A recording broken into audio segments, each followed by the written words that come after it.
Critics நம்ம டெய்லியும் competitive exam point of வியூல ஹிந்தி நியூஸ் பேப்பர் பார்த்துட்டே இருக்கும். இன்னைக்கு என்ன இம்பார்ட்டன்ட் நியூஸஸ் இருக்குது அப்படிங்கிற பார்ப்போம். ஸோ நமக்கு இன்னைக்கு இம்பார்ட்டண்ட்டாக 2 ஆர்டிகல் மட்டும்தான் இருந்துச்சு. அதில் ஃபர்ஸ்ட் ஆர்டிகலில் பார்த்தோம்னா நம்ம பிரைம் மினிஸ்டர் பூட்டான் போயிருக்காங்க. ஓகேவா? ஸோ ஒரு 2 நாள் அரசு முறை பயணமாக பூட்டானில் இருக்காங்க. ஸோ பூட்டான் என்ன பண்ணியிருப்பாங்க அப்படின்னு பார்த்தோம்னா, நம்ம கோவிட் டைம், கொரோனா லாக்டவுன் அந்த மாதிரி டைமில் அந்த கோவிட் பேண்டமிக் அப்போ நம்ம பூட்டானுக்கு அதிகப்படியான உதவிகள் பண்ணியிருப்போம். ஓகேங்களா? ஸோ அந்த வேல்யூபிள் கான்ட்ரிபியூஷன் அப்படிங்கிறத ரெகக்னைஸ் பண்ணுறதுக்காக 2021 பூட்டான் ஒரு அவார்டை அனௌன்ஸ் பண்ணுறாங்க நம்ம பிரைம் மினிஸ்டருக்கு. அந்த அவார்டு பேர் என்ன அப்படின்னு பார்த்தோம்னா ஆர்டர் ஆஃப் ட்ரூக் கியால்போ அப்படின்னு சொல்கிறாங்க. பூட்டானோட ஹையஸ்ட் சிவிலியன் அவார்டாக இருக்குது. ஓகேங்களா? ஸோ அந்த அவார்டு எப்போ அனௌன்ஸ் பண்ணியிருப்பாங்க அப்படின்னா 2021. அதுக்கப்புறமா இப்போ தான் பூட்டானுக்கு நம்ம பிரைம் மினிஸ்டர் போயிருக்காங்க. ஓகேவா? ஸோ இந்த அவார்டை இப்போ அவர் கையில் கொடுக்க போகிறாங்க. சரியா? ஸோ அதுதான் ஒரு இம்பார்ட்டன்ட் நியூஸாக இருந்துச்சு. என்ன அப்படின்னு பார்த்தோம்னா, Bhutan's highest honour order of the Druk Gyalpo 2021 கொடுத்துருக்காங்க. India's role in ensuring Bhutan's success in managing the covid pandemic.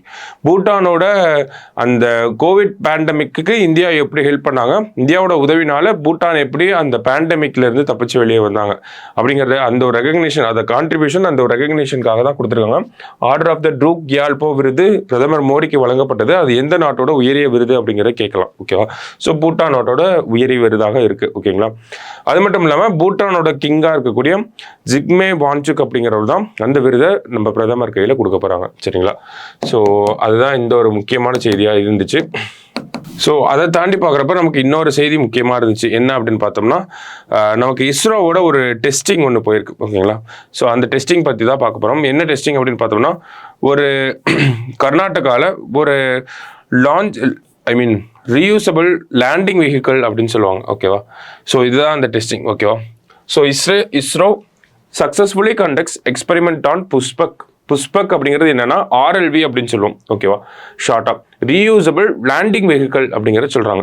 So நமக்கு ஆஸ்ட்ரோநாட்ஸ்லாம் போயிட்டு திருப்பி வர்றப்போ உள்ள ஆஸ்ட்ரோநாட்ஸ் வானத்துக்கு போயிட்டு மறுபடியும் உள்ள பூமிக்கு உள்ள வரப்போ அவங்கள சேஃபாக லேண்ட் பண்ணக்கூடிய இந்த மாதிரியான அமைப்புகளை நம்ம ஆல்ரெடி பார்த்துருப்போம். ஓகேவா? இதை என்னன்னு சொல்றாங்கன்னா ரீயூசபிள் லேண்டிங் வெஹிக்கிள் அப்படிங்கிறத சொல்றாங்க. ஸோ அந்த மாதிரியான ஒரு டெக்னாலஜியை இந்தியா டெஸ்டிங் பண்ணிட்டு இருக்காங்க. ஆல்ரெடி முதல் கட்டமான டெஸ்ட் அப்படிங்கிறது போன வருஷம் நடந்திருக்கும். இது இந்த லேண்டிங் வெஹிக்கிளோட செகண்ட் டெஸ்டிங்காக இருக்கு. அந்த லேண்டிங் வெஹிக்கிள் பேர் என்ன அப்படின்னு பார்த்தோம்னா புஷ்பக் அப்படின்னு சொல்றோம். ஓகேவா? புஷ்பக் RLV அப்படின்றது தான் அதனுடைய பேரா இருக்கு. புஷ்பக் RLVனா ரீயூசபிள் லேண்டிங் வெஹிக்கிள் அப்படின்னு சொல்லிட்டு. ஸோ நேற்று இந்த ஒரு டெஸ்டிங் அப்படிங்கிறது நடந்திருக்கும். ஓகேங்களா? அதாவது நம்மளோட இந்தியன் ஏர்ஃபோர்ஸோட சினூக் அப்படின்னு சொல்லக்கூடிய ஹெலிகாப்டர்ஸை பற்றி உங்களுக்கு தெரியும். ஓகேவா? இந்த சினூக் ஹெலிகாப்டர்ஸ் மூலயமா இதை எடுத்துட்டு போய் ஒரு 4.5 கிலோமீட்டர் ஆல்டிடியூட்லேருந்து ரிலீஸ் பண்ணுறாங்க. ஓகேவா? ஸோ அந்த 4.5 கிலோமீட்டர் ஆல்டிடியூட்லேருந்து ரிலீஸ் பண்ணுறப்போ 4 கிலோமீட்டர்ஸ் பூமியோட சர்ஃபேஸ்க்கும் இந்த லேண்டிங் வெஹிக்கிள்க்கும் 4 கிலோமீட்டர் இருக்கப்போ கரெக்டாக இது என்ன பண்ணுது, இதனுடைய ஆட்டோமேட்டிக் கண்ட்ரோல் சிஸ்டம் அடுத்து ரன்வே எங்கே இருக்குது அப்படிங்கிறத மேப் பண்ணி கரெக்டாக ரன்வேவை நோக்கி வர ஆரம்பிக்குது.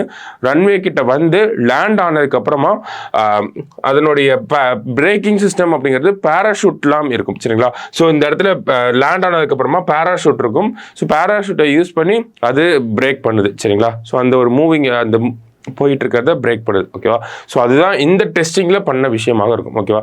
4.5 கிலோமீட்டர்லேருந்து விடுறாங்க. அது கரெக்டாக 4 கிலோமீட்டர்ல ரன்வே நோக்கி வருதா, ரன்வேல லேண்ட் ஆனதுக்கு அப்புறமா அந்த பேராஷூட் ஓப்பன் ஆகி கரெக்டாக பிரேக் வருதா அப்படிங்கிறது தான் இந்த டெஸ்டிங்ல பண்ணியிருப்பாங்க. ஸோ இந்த ரீயூசபிள் லான்ச் வெஹிக்கிளோட பேர் என்ன அப்படின்னு பார்த்தோம்னா புஷ்பக் அப்படின்னு சொல்றோம். இஸ்ரோ இந்த டெஸ்ட்டை ரீசெண்டாக கனெக்ட் பண்ணியிருக்காங்க.